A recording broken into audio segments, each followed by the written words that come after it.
Baseball superstar Shohei Ohtani is not just smashing baseballs out of ballparks, he's also driving up prices at the auction house.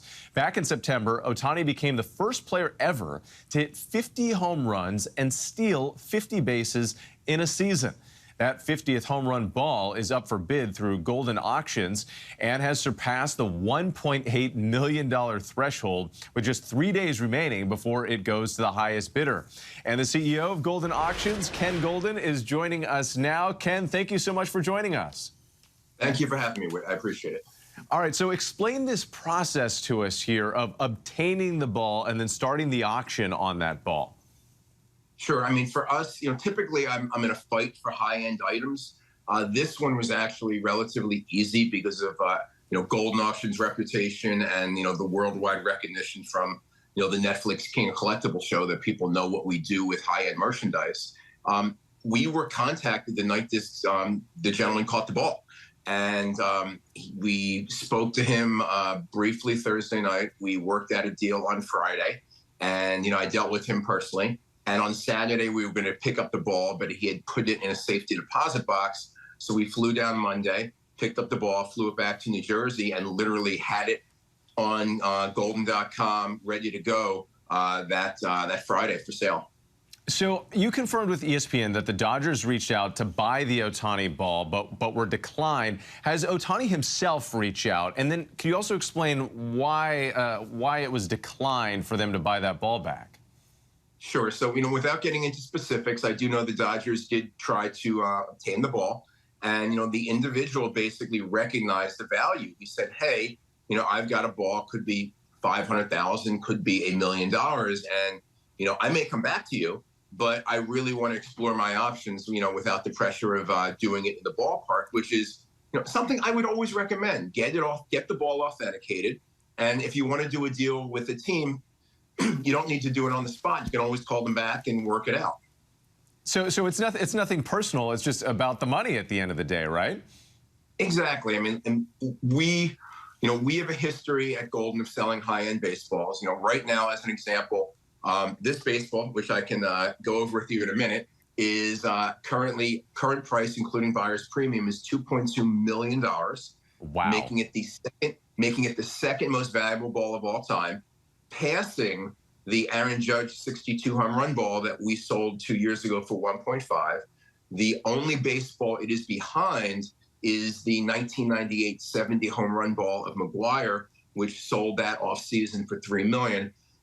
The auction ends on Goldin.com October 22nd at 10 p.m. Eastern. It goes into extended bidding. And, my personal belief is that it will end as the most valuable baseball of all time. So do you have a sense of how high this could go? Like what do you think the final bid will be?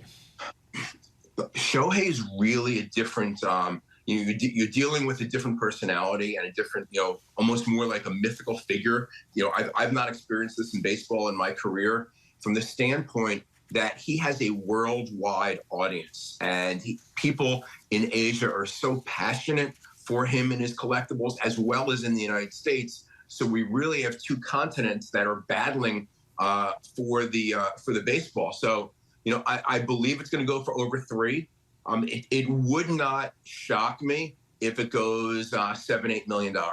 What? I mean, so incredible. Like an outsider just, and then who buys these balls? I just, who, and then what do they do with them? They put them on the shelf? Like who are the types of people that you see making these bids?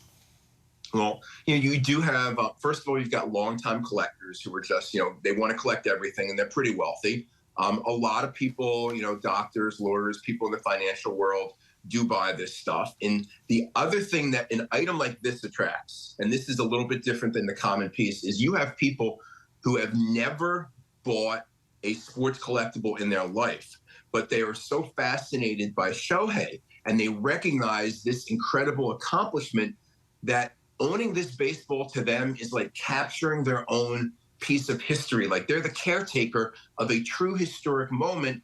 And, I've spoken to one person, they may, loan it to the Baseball Hall of Fame. There might be a situation where somebody actually tries to meet Shohei and give him the baseball. You got to be pretty wealthy to spend $5 million. And and give it away. But It's quite the a lot gift. of, yeah, there is somebody else I'm aware of. They own retail locations and they want to use that as something to draw in crowds. So there's a lot of different things. This is really it's a piece of history, but it's also potentially a promotional tool. Yeah, and a generational talent at that, Yep. too. Ken Goldin, such a pleasure talking to you, giving us an inside look at how this all works out. We'll be looking forward to seeing what that final bid ends up to be. Thank you. Do you have a moment for something really cool in the ball? Sure, go for it. Insight.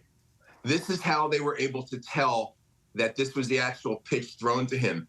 Before a ball was thrown to Shohei after he had 49 home runs, they secretly marked the ball, so when the ball went into the stands, they wouldn't have trouble identifying. That's amazing. So we got the official marker and everything. Ken, Yes. again, thank you for your time. We really appreciate it. Fascinating Thank you stuff. for having me.